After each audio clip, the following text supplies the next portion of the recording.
What society are we talking about? Is the society going to decide how we have to spend the rest of our life? No. If you love your kid so much, then how can you force your kid to marry someone he or she doesn't love? Being born in a Punjabi household and turning vegetarian, what was that like? My body was rejecting it. It didn't feel like giving up, it didn't feel sacrificial No. in any way. What sacrifice? Not killing someone is the sacrifice for you? No, it's not a sacrifice. Speaking of sustainability in fashion, what does that mean to you? It's a very important part that you are reusing your garment. You just don't have it hanging in your closet. We educate our client that these are 10 ways you can wear this piece. Do you still think it's okay for men to do that and not women? It's okay for everyone to do that, even the celebrities in our country, which sadly they don't.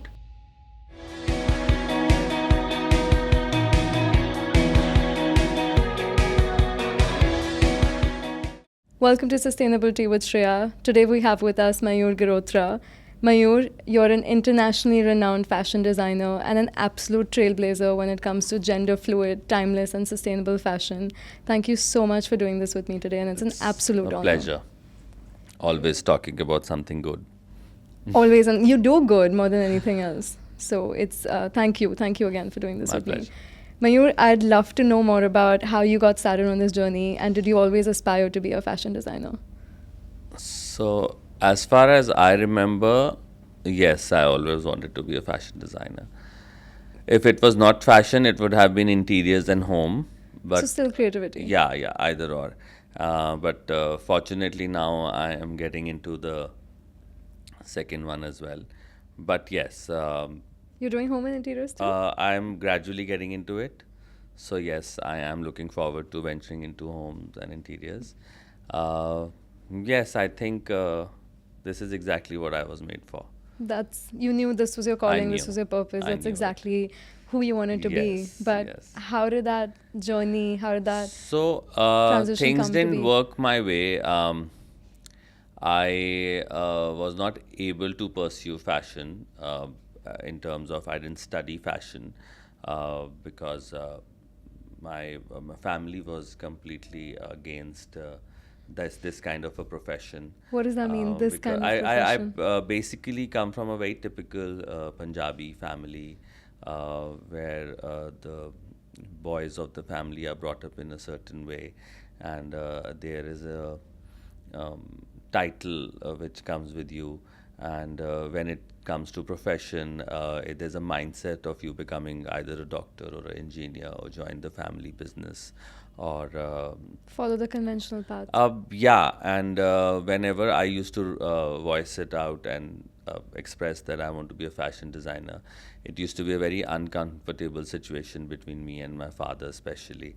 And even my mom, to a certain extent, was like, "This is not really a profession, and I don't think you should get into it." And for me, I was not in a situation where I would go against them and fight What for way, it. financially? Yes, there was a lot going on back in the day, and I just was like, for me, my priority is to give comfort to my parents and Yeah. make sure my decisions don't hurt them. And I played a part of a very good son, which I still do. But back in the day, I was like, fine, let it be. Maybe it's not meant to be. But deep inside, somewhere it was killing me that I landed up into wealth management and investment banking, and I moved to Dubai and I stayed there for around 8 to 9 years, and then one fine day I was like, I'm done. This is not where I belong, and this is not solving the purpose of me being alive. What was that wake up call? I just don't know. One fine day, I was watching some movie at night. From as far as I remember, I was watching Rock On. Because I feel that was the turning point where I was like, I have to take this call. And I am self-sufficient now, and I will be able to sustain myself, and I don't have to ask my parents or anyone to helped me start my label. And I was in that space where I could take that call, uh, maybe financially Yeah. as well as Emotionally as well, I guess. And I had more understanding of myself, more deeper understanding of myself, that who I am Yeah. and what I want to do and what's my path ahead. Uh, and one fine day I was like, fine, this is it, done. I'm resigning. You just told your boss, I I'm just quitting, told my that's it. boss next morning that this is it, I'm resigning, and let's start the handover and let's start doing all of this. And he's like, you're a fool. How? And I was really doing well. In wealth management. If it comes to that, I was really doing well, but deep within, no, I was not doing well for myself. Yeah. So that internal and external alignment. Yeah, so was was not in not place. there. So and then rest is history. I started my label. I came back home and I started my label from literally my bedroom, because I was like, I was like, just get rid of all my furniture, and I used to literally sleep in my lounge, and I hired 2 tailors and 1 master, and How did your parents take it? What was no, that? they were not happy about it. Initially, it was like, what is he doing? He's gonna give up, throw all of He's this gonna away, give his up entire and career. and they were like, okay, let him do it. He will anyway shut it. That was the He's going to expectation go that back. it was going just to a go small back phase. into banking, but no. I mean, I mean, look at where we are today, sitting in Yeah. your office right here, having built everything you've built. And of course, I know the family is a big part of the business today. yes, So it's a homegrown it's- brand. yeah. Me, my mom, Your my sister sister. is so actively involved. Yeah. We all work together. So you've come a long way. But was that scary, that initial jump where you didn't know what you were getting into? And like you said, you were doing so well in the wealth See, you know, management space. in life, when you go through a lot of up and downs and you quite literally hit rock bottom at times, which I did, you're not scared. I wasn't, because I I had seen a lot in life. I have gone through a lot in life. I have seen my parents struggle through a particular phase of their life. They have also seen difficult times. So that was a big learning for me. I have been brought up in a very strong manner. Though my parents were very not into the whole understanding of this fashion world, and I don't blame them for that. They When knew you what are they not knew. exposed to that world and you're not exposed to that kind of life or creative channeling, so you cannot blame them. Yeah, It's either in you, in your DNA, or it's not. that's true. So there's a lot of love and respect for them equally, because uh, everyone cannot be on the same page all the time. But Yeah. the upbringing I have got and my sister have got is, I think it's the best kinds, because we were brought up in a way where we were like, okay, you have to fight every situation. You have to be very positive. You have to work towards it, and you have to keep a mindset. And so I think it really works in my In work your favor, for aesthetics sure. as well. Yeah. Yeah. That's true, because I come from a business family as well. And for me to get into the space of media and activism, there was that initial questioning as to what is she doing? Why do you have to do this? We have a set platform, we have all of this. So why do you need to venture out and get into something that, they don't understand? And I think that's okay. But it's that support and it's a changing of mind that comes when they see you doing well, when they see the validation that comes externally. And I think that's when the little bit of mindset shifting happens. Was that the same for you? Did they come on board after? My mom could feel it, and she always knew I'm very creative. Yeah. She's very creative too. I mean, I get it from her. And then she was like, of course, she was supporting me. She was with me, and she used to design so well. She's designed clothes and jewelry all her life, and she has her love for textiles. I get it from her. Wow. So she's an inspiration. Absolutely, and all the women in our family have been very, very stylish. I can see where you get it from. Yeah, so definitely, and so yeah, either you have it or you don't. That's true. You know. Yeah. It's like that. It's But can't it be. takes that courage, right? Yeah. And that is so daunting. Yeah. Having done that as well, to know that you're meant for more. And like you said, when you've hit rock bottom, you know that it can't get worse. Worse. So it's either you stay there, Yeah. that pain of staying in the same place Yeah. gets, if that becomes more unbearable than just jumping Yeah. into the unknown. And then, there is you also realize that it's not all about money. Yeah. It's I was doing, as I said, I was really doing very well when I was into wealth management and private equity and all of that, but I was not happy. I used to discuss it with my friends and my sister, and they used to be like, "Oh my God, you're doing so well! Look at this, you're traveling here, you're going there," and I was like, "Guys, no, this is exactly not what I want to do. This is not real happiness for me. Designing is my core. I want to create." And you have initial 1 or 2 years of my getting into design were not easy, but I was enjoying more than I used to enjoy working into Sitting in an office and in banking. So today I can talk to kids and tell them that do what you love. Yeah. Absolutely, because the energies will align for you. Do what you are manifesting for. And when they talk about manifestation, this is exactly what it is. Basically, every cell of your body has to align with your dream. Yeah. And you have to work towards it and live that life. Absolutely. And you know it deep within. Yeah, absolutely. So for me, making a garment used to be like, it's like literally my baby, producing your own baby. You know what?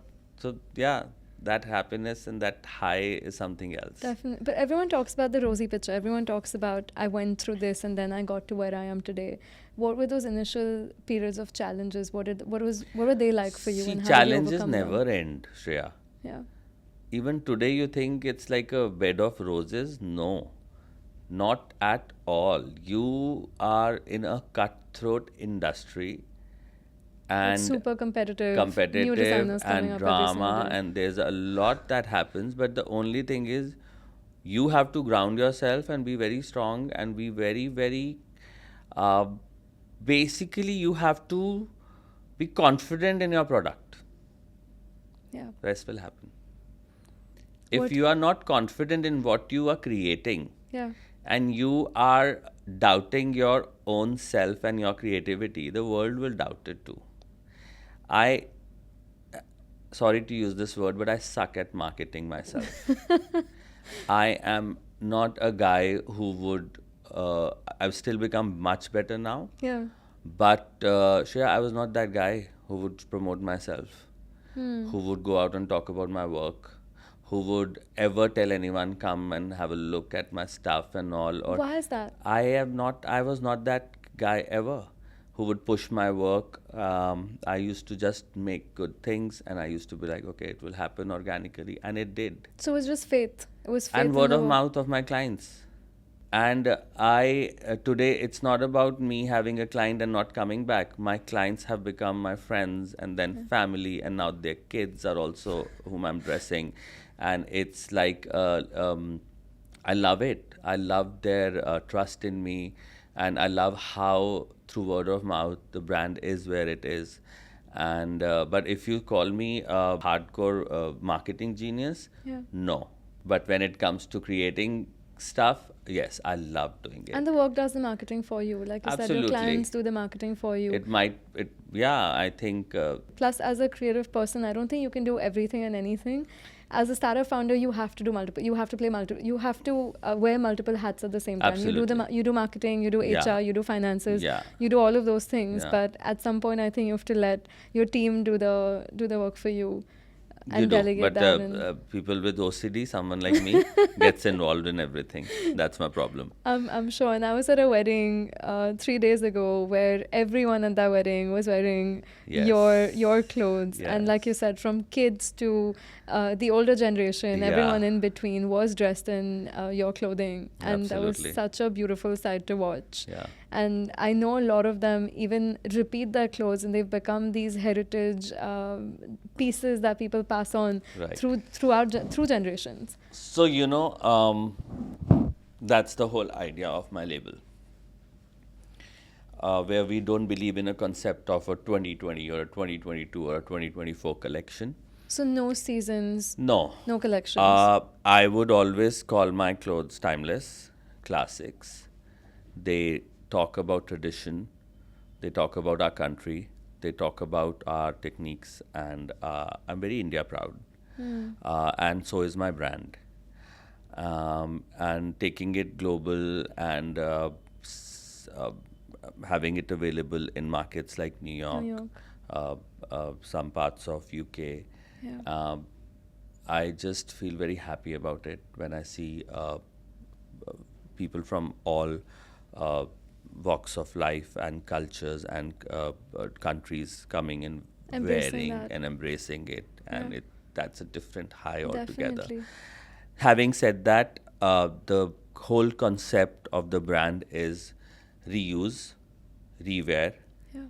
mix and match, and pass it on to your kids and make these pieces as heirloom pieces. Trust me, we've stolen all of Mom's Mayyur Girotra's. My sister-in-law and I have stolen, borrowed, and never returned all of her pieces. So, yes, so the thing is that if you have a MG lehenga, yeah, you would never part with it. You would never feel that, oh, this is something I'm not going to wear, because it's all about heritage, yeah, technique, and the timelessness of the design. yeah. Like you said, not having a collection is so important, because sometimes it's just a mindset that, Yeah. hey, this was launched 3 collections Yeah. ago and I'm not going to wear something Yeah. that's and old. The beauty is even the clients don't feel like that. Yeah, Someone would come to me with a picture or a screenshot of one of my pieces which I created around 5 years back. But we make it. We don't tell them that it's not available, or it can't be done, or it's an old collection, because it's not an old collection. It's an old piece. yeah. It's That there's a shift lot is of important. different. It's a very different thing. It's very, like, imagine you wearing your mother's 10-year-old suit or a dupatta. And I love that. How beautiful is that, isn't it? Like, There's emotions, there's emotions. pride. There is, yeah. So creating a garment is also a lot to do with energy. With Why- how why do you much say that? love is that a garment created? What is the story behind the design? Your clothes will always speak to you. Yeah, we don't think about that often. Yes, your clothes would always speak to you. You would always open your closet, and some of the garments will make you very happy. Yeah. So what is it? It's your energy with it's how It's you're syncing memories with attached it. to It's a it. memory It's attached to it. how it It's made you feel. how when you came to my store, how I made you feel, how my staff made you feel, how were your fittings, and how happy you were. And when we explain you what is the lehenga all about, the trace on the lehenga has a history to it, why we created this. So it's very important to educate your client what your client is buying and wearing.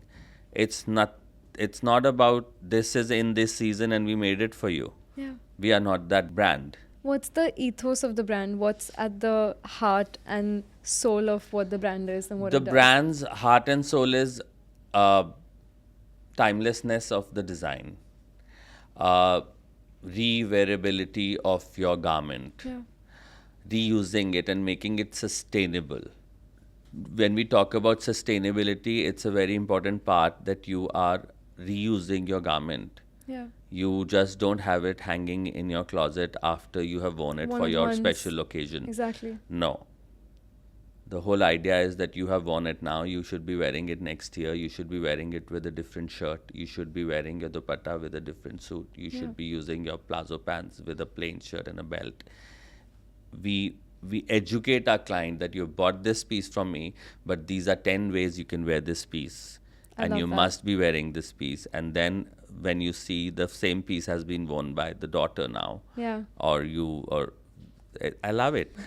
But This we is- have to start normalizing it. We have Absolutely. to start normalizing people repeating outfits. You and know not how being much called out for it. yeah, I purposely would repeat my things again and again. Yeah. And some of my friends would laugh at me. Do you still think it's okay for men to do that and not women? I feel it's okay for everyone to do that. even the celebrities in our country have to wear it, rewear it, which sadly they don't. Yeah. Because you have to normalize it, because so many people, so many people just follow them. That's And then true. they feel, oh my God, look at that look, and they never repeat. Firstly, they are not buying. That's true. They It's are sourced. borrowing. It's sourced. Everyone should know that. Yeah. So they are not repeating. It's fine. But if you're Secondly, investing and buying an outfit, you guys are buying and investing in it. You have to wear and rewear. yes, Who cares? It's so beautiful to rewear your garment and style it in a different way and change your look. So, this Absolutely. has to be normalized. yeah, and it has to start somewhere. So Of course, I'm glad you're leading that. Yeah, you, me, we all have to do that. We all have to repeat our stuff. Why not? Yeah. It's really cool that you cater to a global audience, and considering our obsession with the West, you still stay true to our Indian heritage, Indian craftsmanship, and Indian embroidery, work, all of those things. Have you ever considered trading that off to a more Western aesthetic or Western silhouette and to cater to that audience? When I opened for Pride New York last year in New York, so the mood board obviously was Western silhouettes, but So the more Pret collection. but the language of the brand needs to be intact. Yeah. So for me, it was like, okay, wow. So you know how Indian and colorful my clothes are, I love that. and then That's to my favorite part balance about it them. out and then make those gender fluid collection and non-binary collection was a interesting challenge, which I enjoyed doing it throughout the process. But we achieved. But then at the end of it, I was still rooted to my culture and my country and my tradition and heritage and techniques, which you saw on the runway. Yeah. So definitely, I make a lot of stuff for that part of the world and the clients when they ask for. But that doesn't take me away from my language and my brand, because initially when I became a designer, obviously we all get this temptation of making so many things under one roof. Yeah. And for me, I was like, I used to make a lot of different things because I used to love making a lot of different Plus, you were things. experimenting And at I that was stage as well. experimenting. But initially, with that whole of experimenting and making stuff and collections, I was still not very happy. Why is And that? then, because I wanted my own style. I were wanted trying to my find own your language. handwriting. I think you were trying to my figure out your language, signature. which I got few years back. And then I was like, I'm not giving it away. Because a lot of times you get tempted and you are like, okay, let me also now make something else. That temptation time is over. For me, it was very like putting literally, I belong to a country which is so rich in culture, heritage, and I would say the techniques of forming a garment. Yeah. That why would I look somewhere else? That's beautiful, and that's, I think, a lot of designers stray away from that. They try to become more Western. They try to become, more American or European Yeah. in their fashion design, creative process. I have done all that of too those things. in the past. We all make those mistakes. Yeah. We try to be who we are not. But then coming back to realizing that what you're doing is wrong is very important, Yeah, because none of us is perfect. that's true. Speaking of trying to be someone you're not, telling your family about your decision to become a designer, but also belonging to the Pride community, belonging to the LGBTQ community, Yeah. what was coming out to your family like? I was very fortunate, and it was not a very difficult situation for me. My sister always supported me, She always knew. and my dad knew about it to a certain extent, and he was pretty fine about it. He was? Not absolutely, Not vocally, but internally. not he vocally, kind of, but he was someone who was letting me be. Okay. And but the issue was my mother. I used to always feel, oh my God, this lady just dreams about my A big fat daughter-in-law. Punjabi wedding and this and that, and it's not happening, Mom.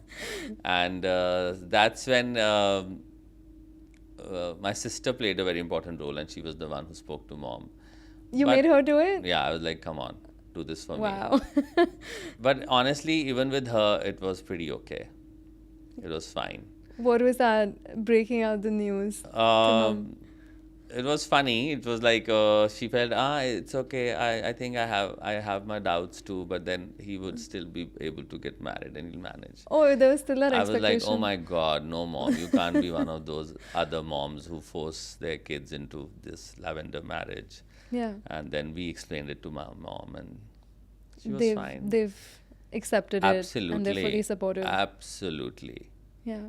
Yeah, Have yeah. you seen a lot of, your friends who've been Yeah. pressured into I getting have. married? I have seen a lot of Indian men forced into being married, either for the family name, for the reputation, or for the norms, or you have an issue, there's a problem in you. Yeah. We should show you to a doctor, take you to a therapist. Oh God. Thankfully, I didn't go through that. But a lot of people I know went through that. And I feel very sad about it. And one of the reasons of me talking openly about it was that I want to give confidence to those kids there today who are stuck in this situation, that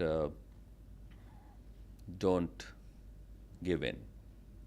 It's your life, and it's the life of your partner, and it's a life together, Yeah. and it cannot be ruined. Also your identity. And your identity, and how you want to live, you have to be aligned with you and your situation, right? Yeah. You cannot be put in a situation which doesn't belong to you, and you literally live in that situation 24/7. What can be worse than that?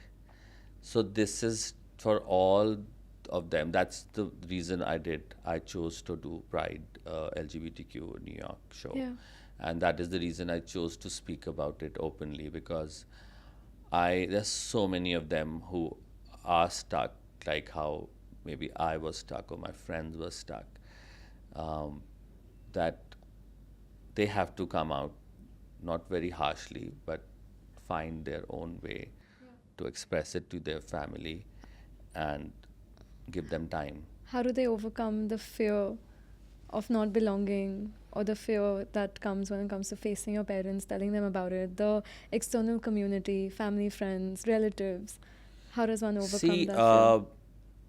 my relatives are still against it. Really? Of course. Even though your family is on board, Yeah. it's the relatives that are. But then who cares? I want my universe to be. My universe is my family and my close friends. Yeah. You are not responsible for that ex relative of yours and that Y friend and that neighbor. Yeah. No. A lot of parents think that. A lot of parents. Yeah, that's exactly the whole thing. No, we have to change it. Yeah. Thankfully, it's changing. It's a very slow process. It's going to take many, many years for this to become very normal, but it's happening. It's happening in all the metropolitan cities. Yeah. It's happening through such interesting shows on Netflix, or maybe on the Mainstream television, media. on mainstream media. Pop culture. Pop culture, this broadcast Art, between us, fashion. art and fashion. But it's happening. It's opening up. And even if, like these days, the therapists are talking to parents and explaining them that That's a big this one. is fine. This Coming is from a professional as well. absolutely. So even doctors are talking about it, and there are communities talking about it. There are NGOs being made to talk about it. You Yeah. can go with your kids and talk to them and understand more about what your kid is going through and how and why this is normal. So this is happening, and we all as a society, and especially we've been gifted that voice, and we have to spread it. Absolutely. Talking is the first important thing. That's what it is, like terms of for me, activism. even it was like, even if it can change something for 5 people out there, Yeah. I'll be happy. Again, it's about normalizing it. The Yeah. same thing that you do with repeat and clothes. If you Yes. start talking about it more openly and visibly, and that reaches even 5 people for that matter, and it Yeah. makes it okay for them to come out. Yes. You've changed 5 lives. Exactly. Any advice to parents who are struggling with this, who have children who've either come out of the closet? So for parents especially, because they're your born, they're part of you, how can you not let them be? Like, for you, the utmost happiness is in their happiness. Unconditional love that you get from your mother and your father. Yeah. So why to bring this whole society norms, right and wrong, between your love for your kid and the love that your kid has for someone else? How can that be any different? How can someone forget about parents? How can someone be forced into loving someone you are not meant to, or you're not aligned with, or you don't feel love for? This is something bizarre. And as a human being on this planet, that's your first right, to love the way you want to love and who you want to love. 100%. How can that be taken away from you? That means you are caged for life. This is worse than being being in a animal in a circus, or in a cage. Yeah. How different is it for you or me if we are not allowed to love who we want to love and the way we want to love? Yes. So this is my answer to this. Yeah, That's true. And like you said, just that love being unconditional, no matter absolutely. who they are. How can you, if you love your kids so much and your end goal is happiness for your kids, Yeah. then how can you force your kid to marry someone he or she doesn't love, or they don't love? To match societal expectations on What top of society everything are we else. talking about? Which society? Is the society going to decide our core and our happiness and how we have to spend the rest of our life? No. Yeah. It's you, and we make that society. Yeah. Yeah, it's people. It's people. When we speak of society, it is people. It is people. It's It is and you, me, our families, our parents, and everyone watching this. Yeah. How did that activism translate and bleed into the Genderfluid collection, and what did that mean for you? So again, I think what you manifest, you suddenly realize it's been fulfilled. So deep within me, I always manifested this, that I want to openly talk about it, and I want people to know it's fine. It's to- more than fine. More than fine to who you love and what you do. It's normal. It's just like eating breakfast and lunch and dinner. What are we even talking about here? And then one fine day, I just got this opportunity to talk about it and bring it out through fashion and make a collection. And that was a different high altogether. And I was like, yes, I would. Tell me about the Genderfluid collection. So my collection is gender fluid, non-binary.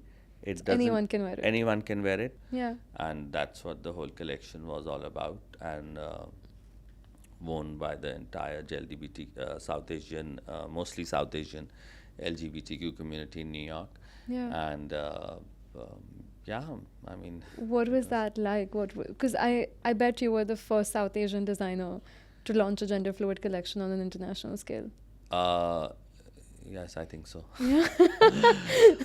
You're underselling yourself. So bad at marketing. That's I'm doing it for you. Hype it up. It's a big deal. It was like something like with a cause, no? Yeah. It was something I am. So I wanted to bring it out and bring it to the audience, bring it to the right people to Yeah. wear it, enjoy it. So even our shoots were everyone was from the LGBTQA plus community, and we had so much fun doing it. And even when I see everyone wearing it and sending me pictures, yeah, the sense of achievement and the sense of belongingness and the sense of doing something so right and beautiful Yeah. is cannot be expressed. That's true. Because so many brands do it for tokenism. So many brands come out with a collection during the Pride Month, and that's that. Their That's the activism thing. ends then. Yeah, exactly. So this was something which was being sold throughout the year, which is still being Yeah, there. it's right here. It's I right think here. It's right behind you. Yes, yes. And then now we are working on the second collection. So you will always do that as part of the brand? Absolutely. I'm not giving it up. It was not that one June when I did it. Yeah. I'll do it this year. I'll do it next year. Every year, the non-binary Yeah. gender fluid collection will be launched That's so cool. and spoken about and marketed. And I'm a proud owner of Yeah, that absolutely you collection are, as and you're well. wearing And one of the I'm pieces wearing from the that, collection. and it's beautiful. It feels great. It's amazing. Yes, so upcycled silk and everything is upcycled. All the stuff that we are using as Yeah. a brand. What would you tell other designers or brands in terms of how they can become more gender sensitive and how they can become more aware and incorporate that activism throughout the year, not just for that 1 month? When you're talking for about something, I won't even call it. This is not a cause. This is a lifestyle which has to be normalized. Yeah. So when you're talking about a lifestyle which has to be normalized, it does not happen for 1 month. It's a lifestyle. If a lifestyle of that person, and you can't just talk and celebrate it about, you cannot just talk about it for a month. Yeah. Are we celebrating or talking about opposite sex marriage and for a month and celebrating it for a month? It's Imagine won't that in it be India. imagine that happening? So it's bizarre. Yeah. It's bizarre to see the colors only in June. My brand celebrates colors 24/7, 12 Yeah. months. The brand is all about colors. So So it extends and bleeds into everything that you everything that I do, do. Yeah. and that's how everyone is supposed to be doing, and not just talking about it. And why talk about something which is normal? You have to practice it and make it normal. That's true. But why are so many other designers shying away from it, even though a lot of Indian designers belong to the LGBTQ community? No one has outright I come and would shown that. I would respect that, Shreya, because sometimes you don't know where you're coming from. You mean your why? In terms of maybe your family, in terms of maybe your commitments to your family and your maybe insecurities within you. So I would never judge any of my fellow designers or friends who are not able to do what I am able to do, because they have their own circumstances, right? They have their own journey. And if I judge any of them, again, it's putting me on a spot, and I am not doing the right thing here. Because I have not done this in the past. I got this courage only now, after such a long time, but I got eventually. That's how we have to wait for everyone. Yeah. Circumstances change, your life changes. Your perception. Perception changes, and maybe you become more braver than before, and then the fear of losing a lot goes away. That's true. I think that's important. That's if the if fear. you know you're not going to lose anything. By Even being if who you are are losing, you are losing the wrong, not the right. The one that everything that stays with you is staying for the right. Absolutely. I believe that. Everything Isn't that it? you lose by being yourself is not a loss. Absolutely. You've broken so many conventions, whether it comes to going from investment banking to becoming a fashion designer, coming out to your family, but also being born in a Punjabi household and turning vegetarian. What was that yes. like? Where did that begin? One fine day, again, I woke up and I was like, I'm done. Really, that's it? That's it, because my love for animals was way too strong. Oh my God. My love for, my love for birds, for all kind of species, nature. I like that you said all species and not just dogs and cats. No, darling, that's exactly where I was coming to. Yeah. It's like, I've used the word darling. It's okay. It's That's cute. fine. It's It's very fine. cute, yeah. It's very cute. So that's what I was coming to, that it's not about dogs and cats. It's about all of them. It hurts them equally. They feel the They same amount of feel pain. the same amount of pain, that energy. And for me, my body was rejecting it. Your body was rejecting meat? Meat. I was like, no, it's not meant for me. It's not what I can have in my body. And these were the signs, and I was not aligning to again eating meat because I am so much in love with nature Yeah. and all kind of species, and I can sit in a park and literally just enjoy watching them. Same. And I would like, and I was And that's meditative. That's meditative, and therapeutic. you feel full of gratitude that, oh my God, where It's a are we? And gift. it's a gift. Yeah. And And if you have that sense of connection, that's yeah. So basically, that connection is what made me vegetarian. yeah. And it was not difficult for me at all because I just lost the taste. It didn't feel like giving up. It didn't feel sacrificial No. in any way. What sacrifice? I'm not sacrificing. Would you call it not killing someone is the sacrifice for you? No, it's not a sacrifice. This is how it's supposed to be. Yeah. We're not meant to eat meat. Right. Then the more I studied about it, the more I was very sure that I don't want to. And anyway, studying is the secondary part. I was not feeling it. Yeah. It has to come from within. It has to there come has to from- be and a stronger calling. Absolutely. And for me, who is into looking after stray dogs. You and look after strays? a lot of them, and then even my family, and then adopting them, and then taking them to the shelters, and then doing so much, and then going home and then eating another animal. I was like, no ways. Yeah. What am I doing? Because people do that, when there's the Yulin Dog Festival, everyone is super angry about it. And the next story that you see, it's them eating pork or eating chicken, whatever Absolutely, that might be. So that's that the disconnect. thing. Yeah. Eating rabbit and duck, and then feeding Yeah. the ducks in Hyde Park. I was like, That's true. wow, okay. Where I is have that seen that empathy happening. begin Even then? with my friends, I would lie for them. I was like, you're feeding this duck, and you just had whatever that Yeah, dish what do they was. say to that? They'll laugh. They'll be, shut up. They don't want Keep to your hear activism to yourself. that. Yeah, but I'm not someone who would I talk a lot about it. You're not preachy about it? No. Are you preachy about anything? Are you preachy about the gender side of it? Are you preachy about no. the sustainability side of it? Vegetarian? Nothing. You just let people be. I just let people do what they're doing, and I just do what I want to do. If they like it, seeing the changes in me, and if they want to change, I think that's the better way. So you believe in doing it and showing it? Yeah, and yeah, if it yeah. can be done well. Yeah, absolutely. If you are not able, if it's not in your action, Yeah, your words make no sense. absolutely. Were you the first person in your family to go vegetarian? My entire family was vegetarian. Your entire family is vegetarian. I was- Punjabi family was vegetarian. My dad, my mother, my sister, it's a vegetarian household where only vegetarian food is served, and even our parties are vegetarian. And I was the one who used to eat it. You were the only one. I was the only one, and then I gave up. But my parents never forced me to stop eating non-veg. I know you're trying to transition into veganism as well. Yes, What's I that like? am trying to, but I haven't achieved it. But I think What's stopping you? one day at a time. Yeah? Yeah, nothing is stopping me. I just am someone who would do things Your way. my way.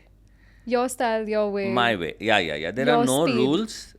There is no definition. I am like that. I don't think the rules apply to anything, whether it's your creation. Nothing. Don't apply to art, fashion, Nothing. clothing. So I always say career.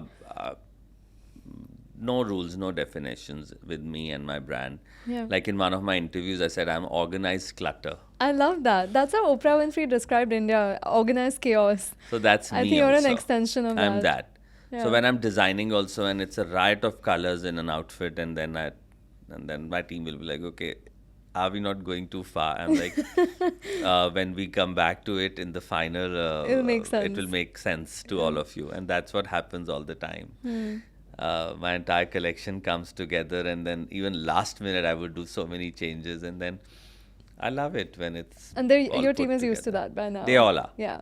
They're He's like, gonna come and shake things up. Yeah, he'll shake things up. I keep shaking things in the middle of the collection. I'll be like, okay, I woke up to this idea, Yeah. and I write a lot. So I would write every day what I'm feeling and what I want to make and how I want to go ahead with So my that's next like collection. envisioning the collection you're writing is I sort of keep visualizing. writing. I just keep writing. That's your creative outlet. Yeah. I am a very old school guy. Yeah.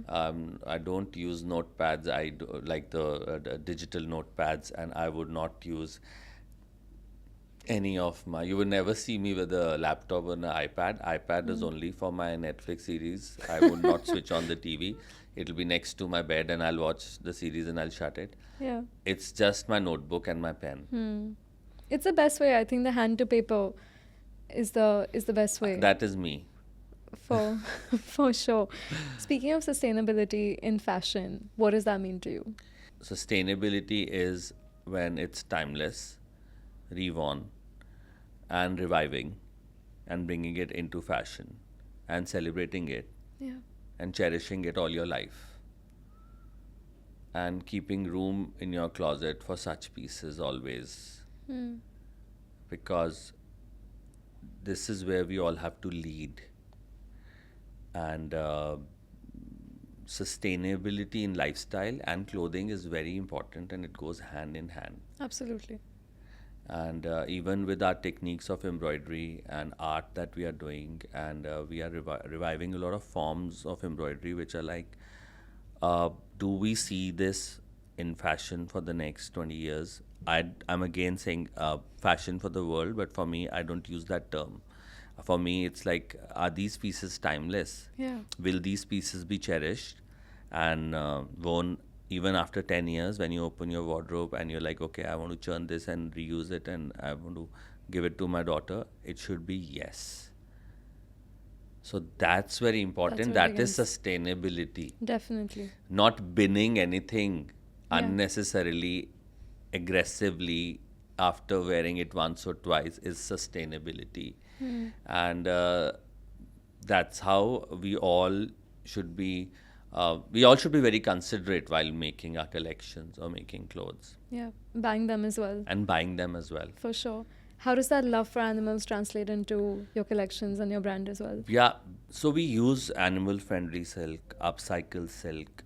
A lot of people don't even know how a lot of silks are produced. Yes. And how many millions of Silkworms. silkworms sacrificed and Boiled alive. and crushed and then go into process. So obviously it's a conscious decision that we made as a brand, because we want to practice it even in our lifestyle and fashion, not just what we eat. So yes, it all comes down to being ethical to what you are talking about. And no animal derivatives in the brand Absolutely, whatsoever. even in our skin products, what me and my family use, we make sure we're checking it well before buying them and using them. I love that. But I'm very happy a lot of brands internationally are also well aware of it, Yeah. and they would literally take you to a section where you're like, okay, I want to check products which are not tested on animals. Consumers are also demanding it. And that's where even brands will the follow suit. manufacturers are working on it. Yeah. Standardization, making that's so important. the regulations, making Yes. it the norm. I think that's super important. Like you said, it has to extend to beauty, skincare, our clothing, everything that we wear and consume. I Yeah. think it needs to be holistically thought of. That's how the planet will get into more balanced. Yeah. It's a long way to go because we have destroyed it way too much. That's true. But these baby steps is what makes a big difference. Yeah. What's next for you in terms of where MG is going, what you want to do with it? MG is going back to creating a beautiful collection for the LGBTQA plus community. I'm so excited for that. And this time I'm going to showcase it in India as well and Yeah. celebrate it in India. Once I bring it back, I want to celebrate the entire collection here. And gradually getting into MG Homes, which is my love project. I'm moving into a new house, so I think it's Absolutely, very I'm timely. helping you. So I love my love for fabrics, my love for designing fabrics and all, and I think I keep doing my house, and I just did house for a few of my friends and one or two clients abroad. It's the bee gravitating towards you. So I think styling of spaces is what I love, and I'm venturing into that hopefully very soon. And we're in your office, which is beautifully designed. You curated every little bit for this set as well. I remember the book came from you, the matkas came from you, all of that. So I saw the intricacy. I love doing table settings, hosting friends at home. Yeah. That's again, I'd say it comes to me from my mom. We've always seen her doing it, and it's in your DNA. Either you have it or you don't have it, kind of a situation Yeah. here. Because for me, most of what I have been taught is through life and living and experiencing. I was not someone who was into notebooks, and I was severely dyslexic as a kid. So So learning, my learning learning was a was challenge. very different. What were your modes of learning? So, visually I used to adapt and grasp things and colors and everything more than expressing and writing. Yeah. That's how my love for colors was very strong. Everything used to be color or no color for me. What does black and white represent for you? If it's just monochromatic, or It's if it's color just for me. It's so funny. black and white's also color. Yeah. You'd put it in that. Yeah, Okay. it's so funny. I never treated it as a monochrome. For me, it was a part of my color aesthetic. That's interesting. Because it's a riot, like you said, it's a riot of colors. Yeah. You barely see black and whites. For that Even when matter, you but see black and white, you'll see color with it. Yeah. There's one behind you. That's true, and I love that. I actually love that piece. It's one of my Yeah. favorite pieces. And I used to live in Stockholm, and everyone's dressed in grays, beige, white, black, and I Yeah. come up with this neon pink. So, I studied in Indian- London, Yeah. and I never liked it in winter. I used to always feel that it's become grey and Gloomy, depressing. depressing. So that's why someone who's obsessed with colors and sunlight and that riot of colors walking the streets, people dressed up, and I used to love that. Yeah. So this whole dark, gloomy weather was not meant for me. Of course. That's why my love for New York is something else, because it's so lively. Even in winters, it's colorful and it's fun, and it's like, though the weather is like literally it goes up to minus and it's insane, but then no one stops there. You Yeah. know what I mean? Yeah. Life space is the same. That's true. You should have visited me in Stockholm. You would have said the I exact know. opposite. I know. I've been to Stockholm. I know how it is. My parents were supposed to come visit me for a week. They packed their bags and left in 2 days. Like, I Right. don't know how you stay here. There's no energy. There's no colors. Yeah, that's what. There's absolutely So nothing. for me, New York, London in summer is the best. Yeah. Let's talk about menswear. You've brought a lot of color into the menswear collection as well. How do clients react to it? Are they open to So they wearing it? love it. Yeah? Because, yeah. So even when I used to make it, everyone used to be like, are you sure guys will buy it? I was like, just wait and watch. So that whole coming out of the black, white, and gray zone and experimenting and in these fun colors and these pop prints and embroideries, they love it. Like everyone's been wearing. You have seen like more than 100 men under one roof wearing MG and enjoying it, and so definitely now it's changed. Definition of fashion for men has changed as well. How do you design separately? What's your design process like when you're designing the menswear Same. versus when you're designing womenswear? Nothing, no, It's no the difference same. whatsoever. Of course not. Genderfluid, darling. Yeah. It's all the same. I've been schooled. Equal effort, equally involved in pouring colors on both of them. So Yeah. a lot of women wear my kurtas. Yeah, the men's kurta. wear? They buy off the rack and they would wear with pants and denims. A lot of them. I need to try this. Yeah, they love it. That's It's so a cool. vibe. That's so cool. When you decided to take that jump, take the leap, becoming a designer, what did you envision? I envision my happiness. You didn't think I beyond didn't care about where this brand will go, how far. I was only concerned with I will create beautiful things and I'll make sure everyone enjoys wearing them. So far, till date, I do that. All that is happening to me or my brand that? Yeah. is the end result of it. Just focusing on happiness. I am going to focus on making happy garments, making sure every client of mine is happy. They get a good experience, and when they come, they should feel the love we have for them and we have for the clothes we are making for them. Rest will happen. And that rest has no definition. How much you want, what you want, where you want to go, how far you'll go, Yeah. is your client. He or she will decide that. You can't. You have to work. So it's happiness focused and client focused. And that's Absolutely. what's driven you. Absolutely. What drives you today? Love. Love for? Everything. Love for my work, love for what I create, love for my family, love for my friends, love for animals. What does impact and success mean to you? Internal happiness, waking up with excitement to go to work and starting your day. If you are not doing that, you're not successful. If you are not excited about starting your day, you're not successful. Yeah. No. Is that impact as well? Of It's course. the lives you touch. Of course. The client validation that Client you get. validation is the best validation. Which other validation do you want? Yeah. Client coming back to you again and again. Hmm. Client bringing their friends and family. Hmm.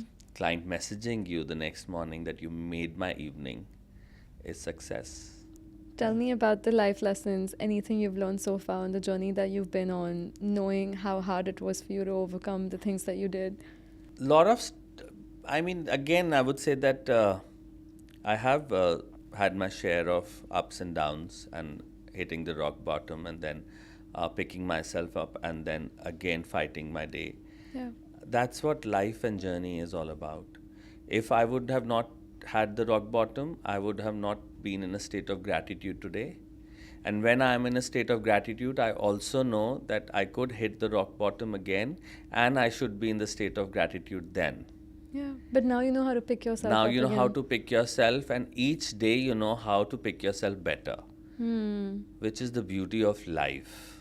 It's teaching you every day, every second. How are you picking yourself up better than what you did 10 years ago?